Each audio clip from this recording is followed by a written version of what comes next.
Messages zomega bwe. Eripazira. Musomeri nyamwebazeeko omwana.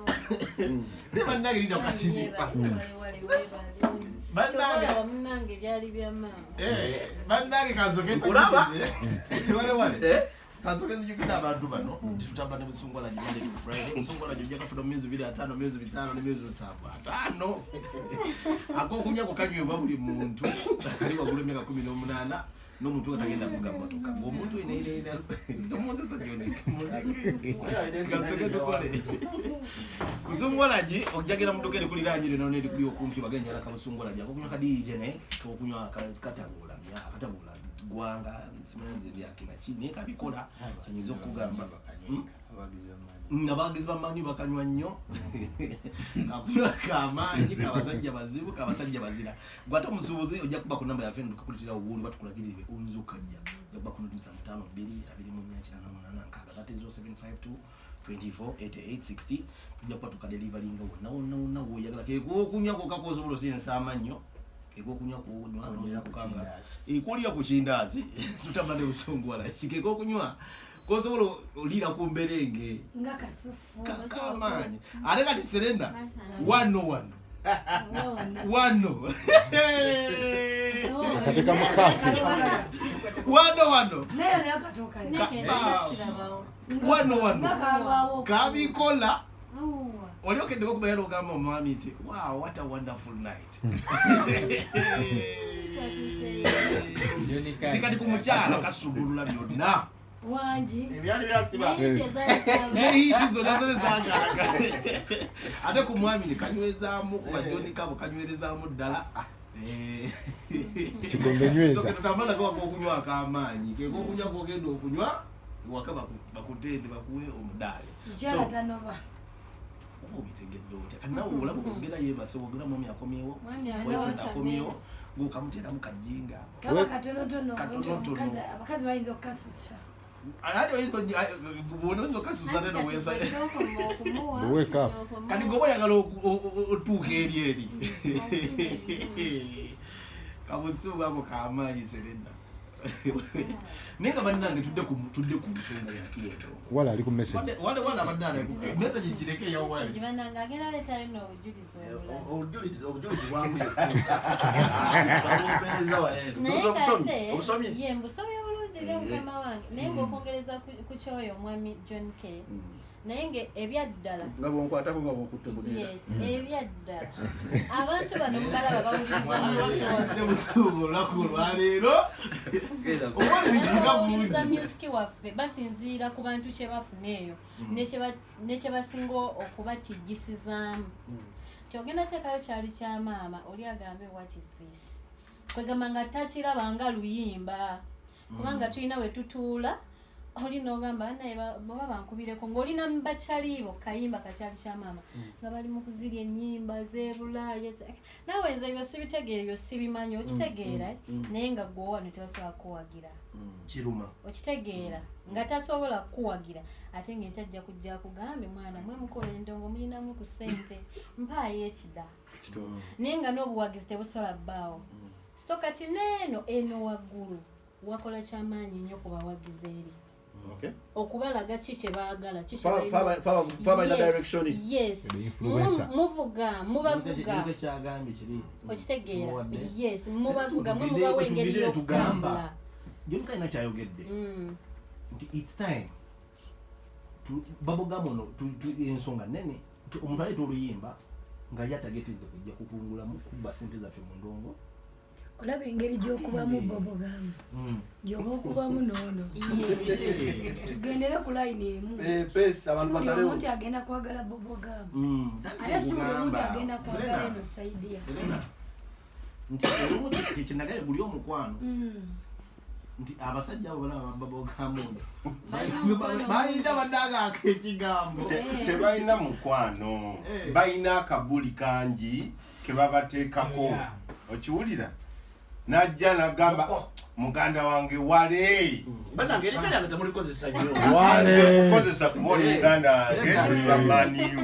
okiwulira muganda wange wale gikube tewampisizaamu fine nga yakamuyisaamu ena tetuli against what they do. Okiwulira? Era bubblegum music, by the way, abantu bayinza okitwala ng'ekivumo. Si kivumo. Bubblegum music is a music genre. Je kiri kika kya music. Okiwulira? Nenga byakubya ekisirusiru biri awo. Okisegeera.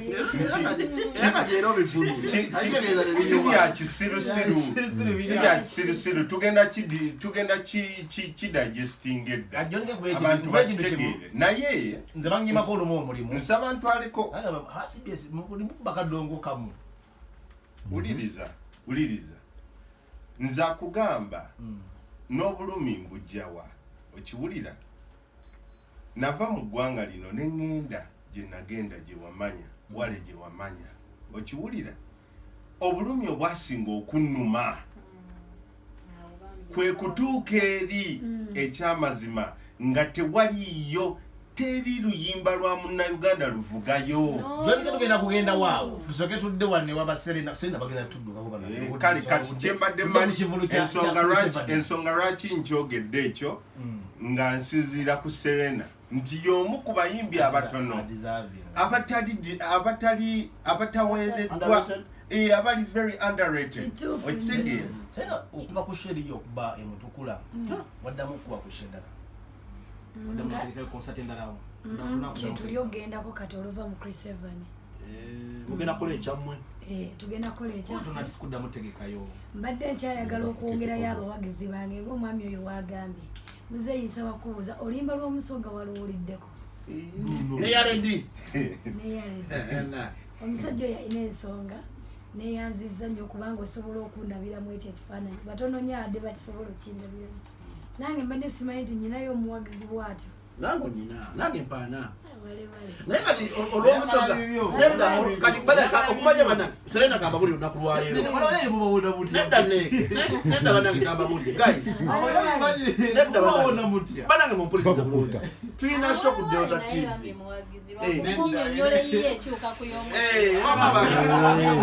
Tuyina show ku Delta TV.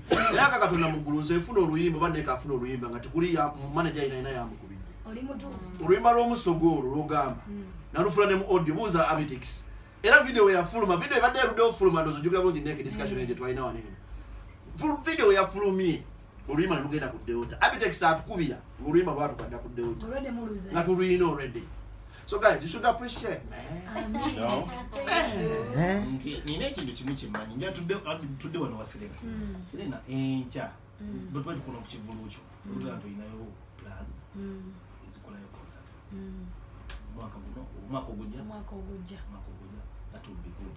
Ekyo bwe tulinze concert eri wagitujjako n'ogiteeka ewala. Olw'embeera yaliwo normalmente tuyinza obutaba tetwasobola kujja kola ki kutuusayo buwagizi bwaffe. Negezesa ng'amaza babitekisi agezese kale tetugenda kugezesa agezeseko ku gundi Freedom City tetugenda kugeza ng'omwami oli wagambye teekawo akabuli omwaka ogujja kasooka okuva mu Chris Evan kyemmanya abawagizi bange gye bali balinze teekawo akabuli teekawoko kabuli tugende tunyumirwemu. Ekivulu kino kye tugendamu olunaku olwekyo kiraganga amaanyi amagatte nti omuntu ayinza olowooza mpuliranga omulimu ku Serena Bata ne Chris Evans Kaweesi ti omuntu ayinza obeereyo nga bambi tannaba kutegeera bulungi nti ekivulu kya Kaweesi ekivulu kya Chris Evan era ng'ekivulu ekyo kiyitibwa Another Bikalubye. Awo wasinga otukonfuzinga biyimba lwammwe babiri ye effort eno bambi. Nedda ffe tugenda werekerako muganda waffe era kimanyi na buli mwimbi yakoze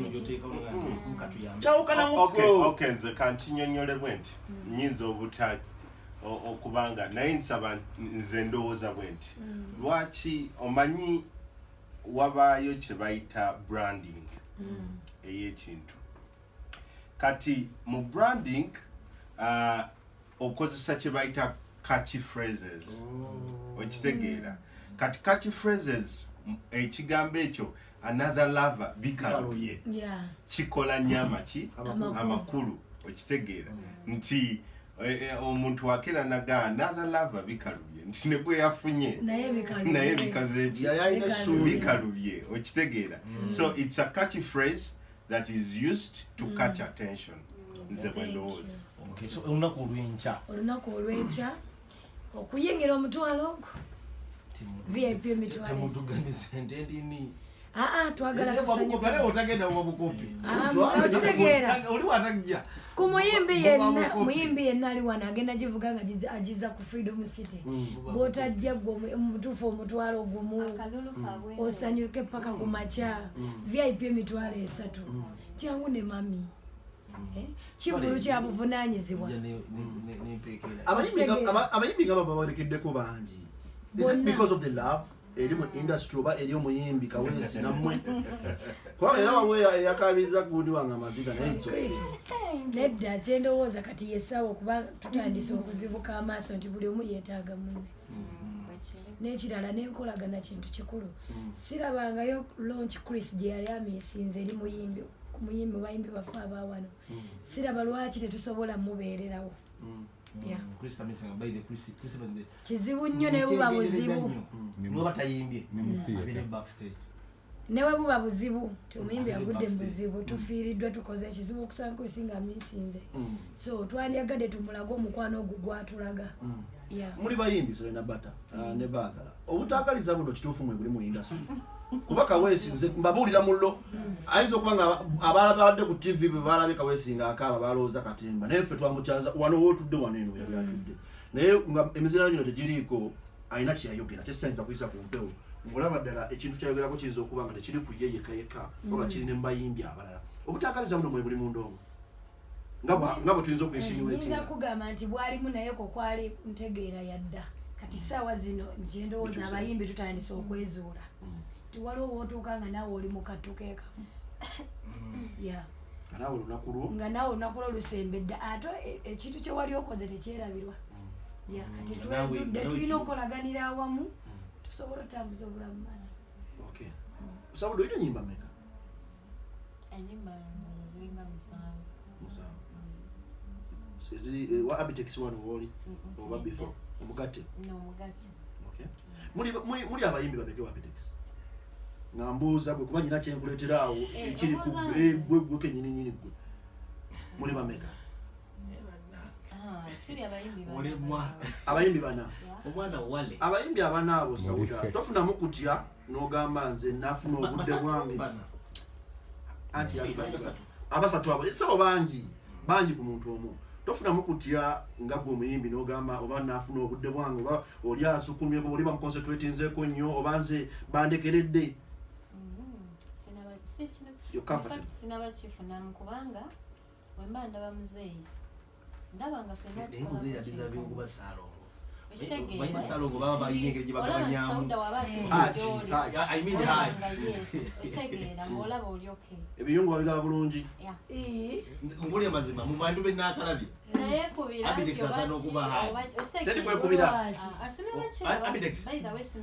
haji ye muntu alabiri omukyala asooka bulungi n'owokubiri n'owokusatu n'owokuna hakkize zonna nga ziri kyekimu naye Abitex alina engeri gyakizanyeemu 100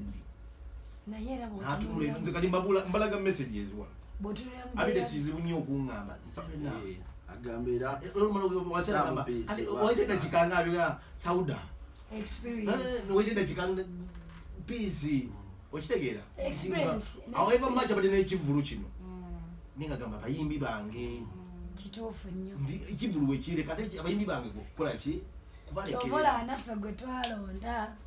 So we should appreciate Abitex. Eno manyi amazima genyini nze kube nali abantu bennakalabye nakola mu pause nakola comeback nga yamaanyi ndoza gwe ne King Sir, I'll be honest. Serena Bata ne King Sir bendakala najja nakola comeback King Sir yawumula mu bange lyawera kunadda nakola comeback Serena Bata anwe wafunira mu buzubu management yabo buwadda Abitex oina comeback jiwakola to the extent nobiranga tubantu manza abayimbi abasatu nga nete omuyimbi omukyala you one of the people bensoka okulowoozaako neyanza nnyo naye kitiibwa era kiddiza kyekyo gundi kyagambye kyekyo gundi kyawadde agamba John K nti weetaaga okuba appreciated kituufu nti so tuve mu muzannyo abatuwuliriza tuve mu muzannyo fe abali mu ndongo player tuve mu muzannyo tutandike okukola ebintu ebyaddala abantu bawe ebintu ebyaddala tukyagala tusizannyo butagala kyaffe mukisusiza nesinage njagala kubuuza wasobola okugwa wano kawiiki ne kaboneka obonesi mu Uganda nga bakuba music bawoneka akawiiki akamu bwe kati kasobola baba bagenda muzanyiramu edisi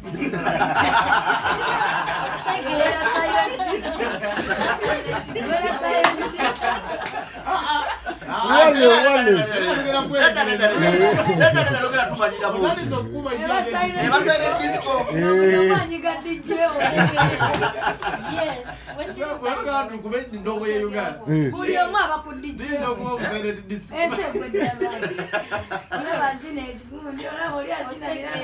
tusubire kyonako olwenkya mbakula meerere bannange freedom stay yakuwuuma temusubwa jangu n'omwana jangu ne maama jangu ne jjajja kivulu kya buvunanyizibwa live ne basingo kutidde basingo nalabye obwana bwe wali obwana wale obwana bayogera ontunuulira onemesa olaba Serena atudde wali ate oyogera wali obwana wali oki wali obwana wali message ebadde delivered naye nga wale takutanga message kati ebadde olaba oyo mwana oba busungu kati engeri yatanywa mwenge abasiramu ekibatamiizi omwenge gwabwe oguma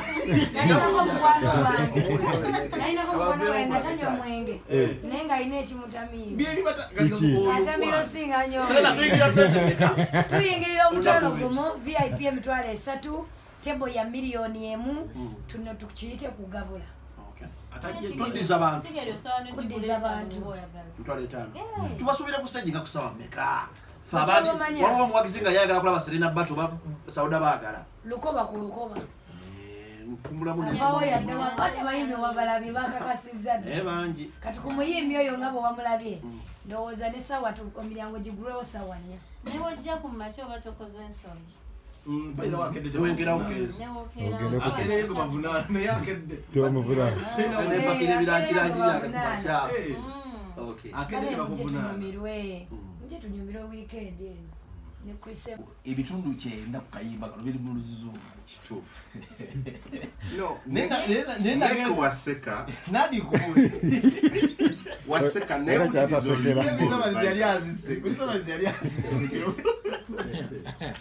olimba olwo ebitundu no aluzanya randomly ebitundu 9 nange nagero dwetegereza walayi ngebitundu 9 just that bya luzungu nange mpulira luzungu yakwatanga ebigambo ebyoluzungu ng'abigandawaza nebibanga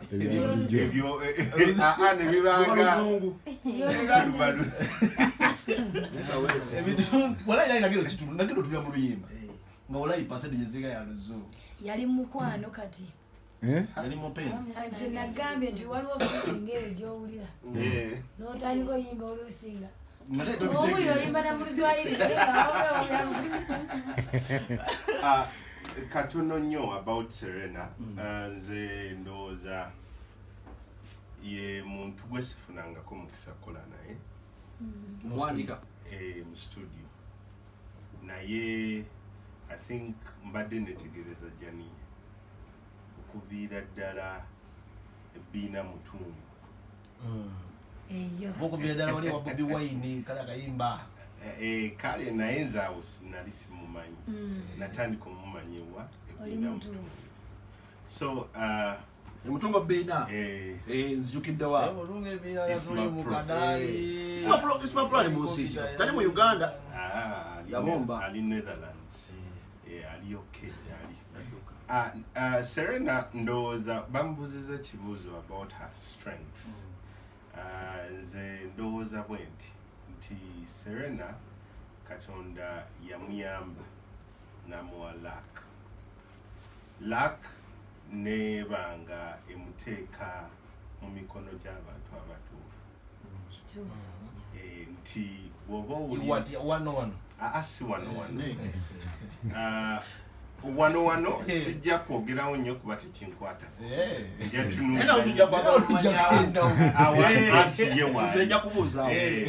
ye waali naye nze kanjogere ku music bw'otunuulira music we owa Serena ye music atuuka ku bantu si nti agoba trend si nti agoba omuyimbi yenna aliko n'akola ennyimba takolangako style ya music ya trendinga wabula ye akola kyalowooza nti abantu baagala and tukirabye nga abantu bafiitinga mangu mukikyabeera mukikyabeera abawadde olw'ensonga ndowooza abantu baali nabo batwala obudde ne bekenneenya kiki abantu kyebakola kyebaagala n'ekirala Serena Bata alina omukisa okuba nti omu ku batono abakola music atali walaavu yekka naye emiramwa egikwata ku bantu mu society nti abayimbi abasinga tebaventuringa nnyo mu space eyo balabanga space eyo etaliimu ssente naye space eyo tulaba nga naffe abawandiisi by the way tufuna obuzibu nti oluyimba oluwandiika naye buli muyimbi gw'oluwagamba kati John olwongenda lyawa naye bw'oba okiraba Serena ye asobola okuventuringa into that space kitegeeza nti in a way she's a unique and special talent so I would say singa tusigala awo kuba kijja kwewuunyisa nti buli luyimba lwa Serena lulungi ng'ogyekezi waliwo olugendo obwakana nalo okay fine naye nze kati nina oluyimba olumu waliwo omwaka nyinza obutagujjukira bulungi Serena ye asobola okugujjukira waliwo omwaka we yakola oluyimba luno believe me Uganda olw'okuba nti DJ Nek muba muyina ennyimba ze mwagala temwasobola kuwa luyimba luno hype ntuufu naye ng'oluyimba olwo it was one of the best songs era ne bannayuganda nakati basobola okukkiriziganya nange nti oluyimba lwe bayita gwe munnange yes it was one of the best songs that year naye Uganda teyasobola kukola ki kuluwa mukisa naye ate John kengenda kuwakanyamu singa atwala oluyimba alukola nga ali wa Beatles lwandifuusa olw'amaanyi no tekyetaagisa it was about the promotion anti kiki kyenjogerako Uncle Wale yes nsobola okukanya nawe it's about the promotion naye njagala mbabuulire music omulungi nti olwaleero Ronald alimpa I'm sorry to say talina we yapromotinga luyimba okisegera naye bannayuganda mwaluwa ki attention hype and chance nabadde musanyufu nnyo nga ndaba principal e Boston aluyisaamu okitegeera naye lwamuyitamu kyenkakasa abayimbi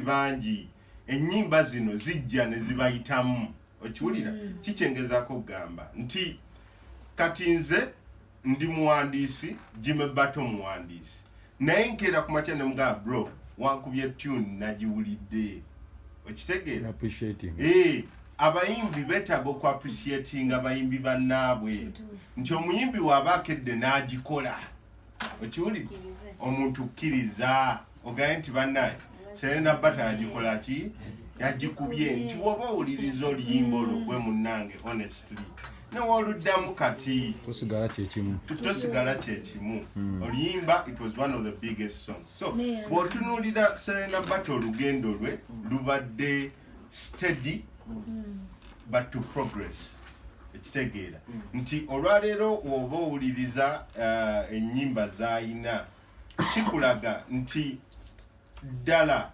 Uganda you know weba gaba mileage omuntu abadde steady and consistent kuva 2017 okiwulira nti oba ogamba leero mukulu wa Bitex yamutekinga on but do you realize even her efforts before zikyali evident kitegeeza she scores ku consistency okitegeera naye wogenda nga DJ Nek wagambye nti wobala abayimbi woba wakubala abayimbi abakyala no nikugamba bugambe nti John K nine ekivulu kyange ono kwambya asi nine ekivulu ndi wano Masaka ku Maria Flow njagalayo omuyimbi omukyala babiri honestly enze sijja kugira sijja kumention ngamba andinzo ko ebirowozo binzo okudduka biduka yakuwa kanyamu oyogera ne Brian yala kuwa kanyamu nze oli wadde mbokumpakanya yakuwa kanyamu but let's be on record nti wotunulira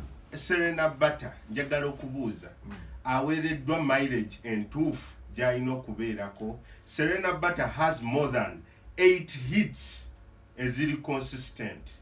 Ze tusobola mentioninga by hands. Kyekugambye kiri nti omuntu yene bakubuuza nga bakubugambye nti ndi wano ku Maria Flow ndi wano Jinja njagala omuyimbi abakyala babiri ndi ku Ajipu buddu obwongo obukudduka busobola mu bayimbi abanna abakyala njagala abayimbi abakyala babiri mu bayimbi ng'abaana abasooka okudduka mu bwongo obwo trust me bw'obadde ogoberera endongo obwongo bwo budduka awo naye olwa politics ali mu ndongo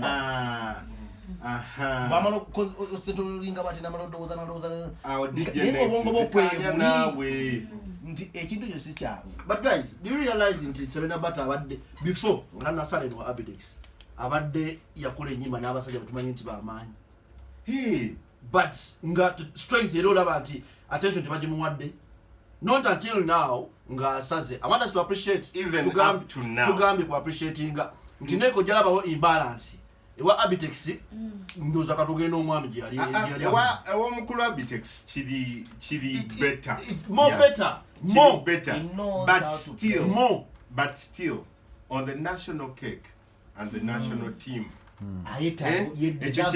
kyenjagala okutegeeza bannayuganda nti ku national team yetaaga ekifo kye micho yebuzibu okitegeera yetaaga ekifo kye because tulabye ekyamazima tulabye abantu betutiitiibya nga tebalina ge mazima nga tebalina leka tuwa abantu flowers zaabwe when they deserve. Who is to blame for all that? Nze ndowooza waliwo politics ali omupiira tujagamba nti fufeeyo politics wali mungi mu ndongo bamukuba kankugambe kino politics ali mu ndongo jasanga oluyimba nga olwa Sauda nti silwe mukubidde oluyimba olulala lwamaanyi lwakabi toluyimbe matuugo gambe watanayesoma naye obadde olumanyi kati kankubuulire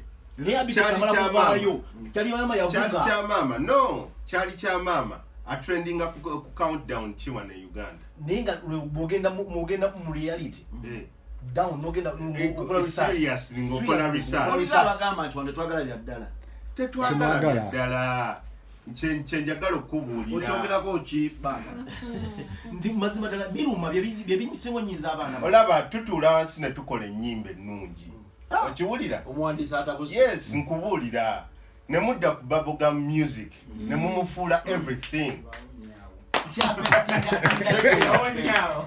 Manchester. We take time and make this music. Okiwulira no, I'm sorry for saying emotion, but that is what it is. Don't get you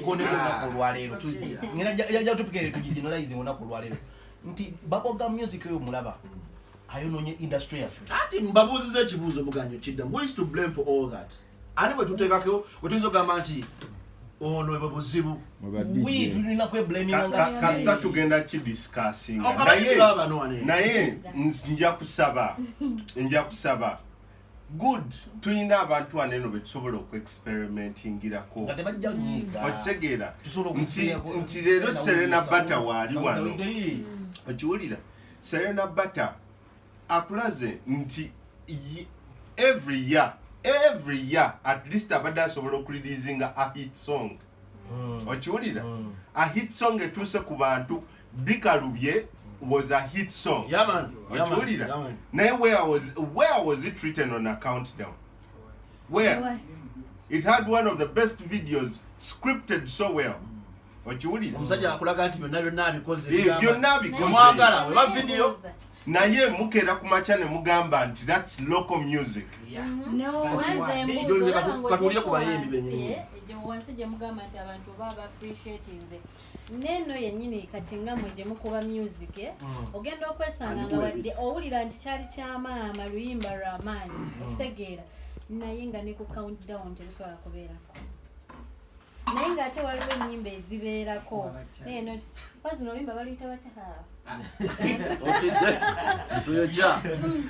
okitegeera kati ogyeko ffe ennaku abazanya music ani agenda oteekayo agenda ofuula oluyimba lwa Serena oba olwa Sauda okuluteekaawo ku countdown. And you can imagine sorry Sauda interjecting you can imagine omuntu akeera ku macha n'agamba Uganda tekyalina music. Okitegeera omuntu nakeera ku macha n'akugamba nti Uganda tetulina music waffe. Okiwulira? Naima ibito biruma nze ikigambo babagamba kuteekako oluyimba wale bizu byetuzanga tumanyi okugenda mu baraza ffe nange ebyo nabina tubyogera niko tulina opininga gwe kati ze wale presenter kupininga but ya wanange music ono mulaba wale kabayinza ekintu kimulinde by the way kamba ffe tuli bakozi radio zino muziraba kati okusigira CBS nti wale sinza kujja kuno kumpewo nenzanya luyimba nga tuluyise mu protocol oba neke kwa kati music DJ neke taiza zanya luyimba nga tuluyise mu protocol oluso jja kwagala ogambe nti wale azanya oluyimba lwange nenda abayimbi baba manager beera biro kuyita mu protocol ya radio kweno business ekyo tumusa amaaso nti wale ojja kwagala mpinning ejo nende DJ neke gogenda opininga ayina gyali no reporting wabakama abi kati teka tasi ku bakama bafu neyanziza kati wale yes lero tubadde nende munteeka munyo abantu bajja loza nti sende mesese nedda omanyi tukozeseza kuba tojja kunyiiga yes ne MC kati kwalita nyenyi beautiful kati nsaba bannayuganda bategeere ekintu kimu nti mmwe DJ Nek MC wale kyokwata n'owa abannayuganda okuwuliriza kyebatwala okiwuliriza lwaki nti bo babafuula okubeera mmwe bamaster baabwe okuba nti mubategeerera yes kati olunaku olwaleero MC wale aŋambye nti ni wabone kiri oje tuli olaba nkubuulira mazima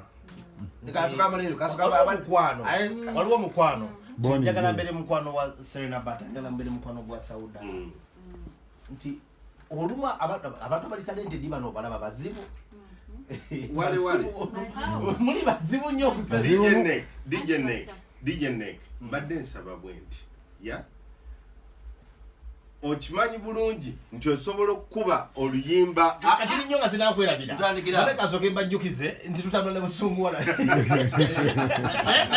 neke ngoleta busunguwala nange njala kutasinga Sauda ondabangako naye omanyi oluyimba lwokudeuta lwatuukayo lutya mugenda maaso ne busungu tutambula na busunguwala sebo omanyi kankulagende bosi wange ampereza wano message njikulage nambe wale bakunyigira bwerere naye ebintu obikoze iyo message kenda maaso ne busungu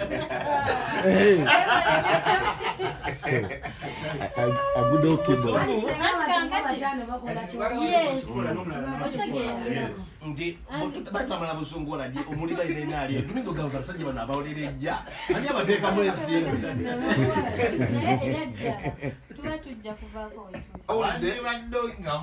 nina kyenjagala okubuuza abakyala bano ababiri nga ntandikira eri ewa Serena Serena ayimbye nnyo ku mukwano nnyo nno naye mbadde nyate njagala okumanya Serena Bata nti bw'oba oyimba zino ennyimba z'omukwano omukwano gwa mirundi ebiri mulimu okwagazisa abantu n'okulaga ekibi ekiri mu kwagala nti omuntu aba agudde mu mukwano bye bibi byalina okuba nga asuubira oba byayinza okuba nga asanga oba oyimba ku mukwano guno wa wasinga okukwanguyira wonna just nti waliwo time woberera mu mukwano feeling gy'oba olya ng'oli mu mukwano eba ndala oluyimba awo okiyimba kibeera kitya gy'owulira ng'oli mu mukwano naye oluyimba lulala gy'owulira siti nobo nje banjewulira naye era ng'omukazi sisobola kugamba nti mba simanyi mukwano buyimba ki obugira mu feeling z'omukwano ebigambo ebyo bikulukuta ng'amazzi ogamba okufa obufi byereta byokka owulira nga bebe oyagala omuyite buli kimu ne wabeera ofeeling gy'owulira nga olumizibwa owuliriza oluyimba wetulaga Serena alina ekintu yayimbanga mu butuufu owulira kyayimbako alinganga kyayiseemu siiti nokiyiseemu naye ate era ebiseera ebisinga wano naddala wano fe abantu abasinga tufeekinga nnyo life ne tuleetera abalala okubajja ku mulamwa ne baagala okufaanana nga ffe kanneeteekemu ekyo ekiti ne baagala okuba nga Serena naye nga tomanyi Serena ali atya mu bulamu bwe bwaki bwa bulijjo so nali ngezaako kugamba omuntu buli omu alivinga life ye nga bwereka kwegomba oli tomanyi kyali oyinza okwegomba oli nga sula teyebase musezi byebisenge singa ebisenge byali byogera twalitegedde ebiri ewawalewale nti walewale anyirira mu kkubo naye naawe ndi watamu wogenda olowooza sindimugambo ennyonyi otugambyewo obugambi ebisenge bebinatuga okay amaanyi go gwe nga Serena galiwo kuba ebisinga mu kuyimba obuyimbi ebisinga obungi nze mbadde kugoberera ebbanga ddene naye gwe nga gwe bw'otuula wansi omuntu waba akuwuliza John K. musajja mutendesi w'amalowooza ate musajja muwandiisi abasajja bano abawandiisi baba n'amaanyi asobola okumanya nti amaanyi ga Serena gali wano kamuleetere bwe nti naye gwe ng'omuyimbi naawe nkiddiza gy'oli nga ye naye tamunaba kubanga ajjamu amaanyi ga Serena Bata galiwo amanyi gange sobola kugamba nti gali wano wabula amanyi gange ngalabira mu bawagizi bange kisinga mwami Abutex akeera ku makya n'ategeka Serena Bata omuwagizi oyo obungi bw'omuwagizi oyo azze okulaba as Serena nganze ge maanyi gange bwe nnyinza okiggamba osinziira ku buwagizi obuzzemu abazze okulaba Serena oba batono nga mmanya kati awo tulina okukola ki okwongeramu kibulamu ng'omuyimbi naawe ng'omuyimbi obaako amaanyi w'ogalaba n'ogamba kati abakubi baraga yamanya kati wenzija bwe nti nze kyenyinza okugamba wendi si wabi naye era nkyeyongerayo mu maaso kyennoonya sinnakifuna bwe luba lugendo nga ngenda ntebe ndi kibuye nze nganze okusinziira ku kiruubirirwa nti nwana nnyo ntuuke ku kawuku sinnatuuka nkyalwana era yonna mwami Abutex era awulira yalina okuntuusa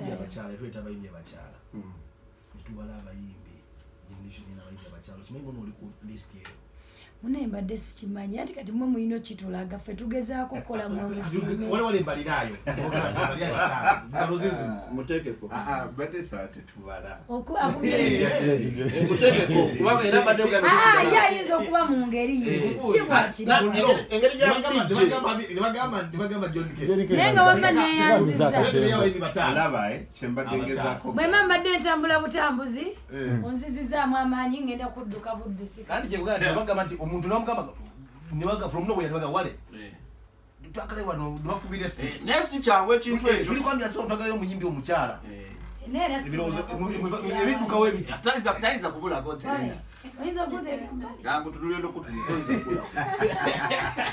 nebaza mwami Abutex kyonna kyekiri kyonna kyekiri kiggwa ate era nga nzijukiza Abutex w'amaanyi omumanyi kubanga nze gumingiriza simuli ayina Serena Bata ayina Sauda wano ayina gumingiriza bw'amaanyi obwo esi yatuuse Dubai Chris yagenze Dubai. Bagala genda Dubai. Agenda kukola inayoenzo bayo nesho. Agenda Dubai. Yamubuze mboke je Dubai atojuwula. Neba nange ne kya chenjagala okugamba abawagizi baffe yadde lero tusibye mutia gasi. Ennaku z'omwezi 29 Saturday okuosa. Ncha. Little Friday. Okuosa leero. Unaku twaluyingidde. Emilyango gigulwawo ssaawa 8. Katujja wenyini buli muyimbi gyali. Katujja ku concert yawo. Esewo. Katukomeo. Nge muduka chechimbeza nganenda omutufana nsanga. Naye banange lero nakola. Simanyi. Kuba nange obulungi sere nate bwe yayoleseza bulala. Bagenda petwaniza nyo ku CBS FM. Yes. 89.2 CBS FM. Nakula kutano already. 28th of October 2022. Amanye the DJ next and music. Nimugana MC wale. Wendi wano bulamba. Olunaku olwokutano nobo olwokuna tuba n'abagenyi baffe tuba mu mbozi kunyumirwa nero tutandikidde mu gya tufunye Serena Bata Saidi eno tulina wanene Sauda bampita wale ikyana kyambala seyalero munkwate bulungi deke ndinza okutabuka obona yayimba zitondabe ekikologo ekiri aloge nyeze nemubeera kukuwa ale United yawangu oliwo ati yogera buli kyoyagala kyogere tandikire Saidi kiwa wano ku kikolo wa Sauda bananga bawuliriza ba 89.2 musibe mutya muli mutya musuze mutya atuse bananga kansubire nti muli bulungi yenza Sauda bagala cyali cyamama bagamba oli muwagizi wa United twongereko ndi muwagizi wa Chester okimanyi nti one of my best songs luyimba cyali cyamama Echichi. Well, like one of my best songs. Tomowana. Ngaba janko nawo okimanyi one of my best songs. Nalaba ku TikTok ziyanga ndogoberera nebuza wale tu meeting angako notso wale tu meeting angako kalujja ngwagala buhagazi nabitex agero okusayininga ngolimba ndwagala kizo sokubuza ani yaluwandika ngasimu mayina mumanya mwami abitex akusanga okusayininga Mami ametekisa mpulira bulisi nanonya netumitinga then netwogera netutandika okukola amala kulaba luyimba luno ku TikTok yamala kulaba luyimba olwo kuba kyemmanyi lwe luyimba lwaki lwatuyitamu ge mazima ebyaddala neke tonayanjula nyange enyange tugirina mu kizibu ogiraba uyo omanyi nange endwadde bannange twaguddeko ekibwatukira katukubitiya gaasi bwe mutulabira wano omuka we guggwamu nga mumanya kaweddemu tekisoboka tugenda tusiibye bubi nnyo leero naye nga CBS FM erediyo yaffe ekisinga okunnuma mbadde njagala okuteekayo posita yange eri abawagizi bange titugenda ku rediyo yaffe ngenza okudda ku peegi yange nga bagibaninze okumala ennaku 3 ne posita yange yateereddwayo emisana mu mbeera gye nayisibwamu yaggiddwayo so olunaku lwotambulidde bube so sikitegedde kijja kitya page bagibaninze tosobola teekayo kintu kyonna bagambye Violent against society. okitegeera so okumala ennaku 3 naye nga sirina kyamu kye natadde ku peegi yange just nataddeyo embeera gye nsiibyemu leero tebadde sinungamu so nsuubidde okuba nti abagize bange abamu tebategedde nti ndi ku rediyo yaffe ey'obujjajja bo babadde babakijjanya nga bawansonga tewabadde ensonga eri awo kubanga tetugenze nti tugenze kukola buvuyo tetubadde mu byabufuzi abantu baffe ab'omu butale batubeererawo be bantu nti ne bootegeka sho ng'olina oluyimba lumu lisitobulwa bantu 100 okuva mu katale omwo so ebbanga lye bamaze nga batuwagira mulimu abatusaba ne bagamba tuyinza obutasobola funa kasente olwa enkonomi eriwo kati naye temusobola tuddizaayo ku butiketi mu bbanga lye mutuwagidde ne tulaba nga mutuufu kintu ky'amaanyi nnyo netwagala tuyiteko mu katale tubuze ku bantu baffe betusobodde okuwaayo ku tiketi bamaama baffe basobole okujja tunyumirwe wamu tebatusobozezza kubawa tiketi mukutandika yadde bulungi obuzibu bwavuddewa tewaliwo tetumanyi buzibu bwavudde kuba tewali buvuyo bubaddewo oba olwabateezi okudda engulu bwenti nga omusirikale afuuyidde spray maaso sizze mu kuddamu kutegeera mu maaso direct Serena Bata ne Chris Evans anfuuyidde mu maaso direct si bino bye tubadde tuyitangawo nti wano wawunya tiya gas mu maaso direct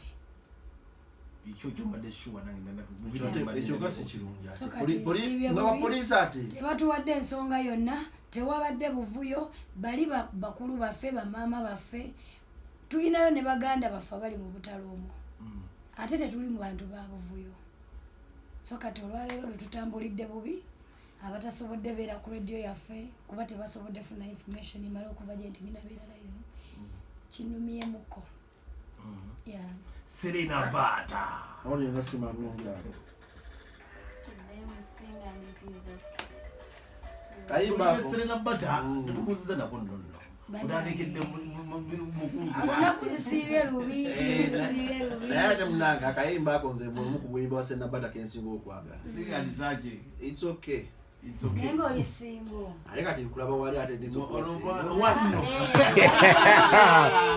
ate kati badde ensaba kyali kya maama ono mukwate bulungi atuweyo akayimba k'omukwano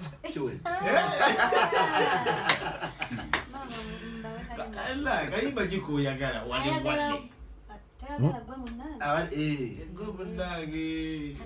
kati nsembere wali obambere kati apetex kwali ku radio eno ayinza ogiyitamu bannange bantegedde mugenda kudduka mangu badminasonderadoza ku BBS telefina era bannange obwomusuwa ababa wali nongo wadde okyagala obbeeyo ngeza osobola obbasanga ku BBS telefina basuukidde ono BBS noza tufe tugenda beerekereza mangu katusoke tuve ndowooza tukube enyimba nga bbiri tukuna otandika ensonga tozettanye bulungi tweyongereyo ate maaso omugejjo gwabaagala gunambula egyagudde kikolo Kikolo kyali kyamaama wa bannange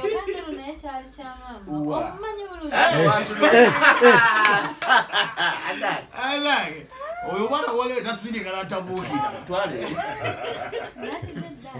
walidde dda neera wegendereze ansiiga kasooyo Why? Seriously?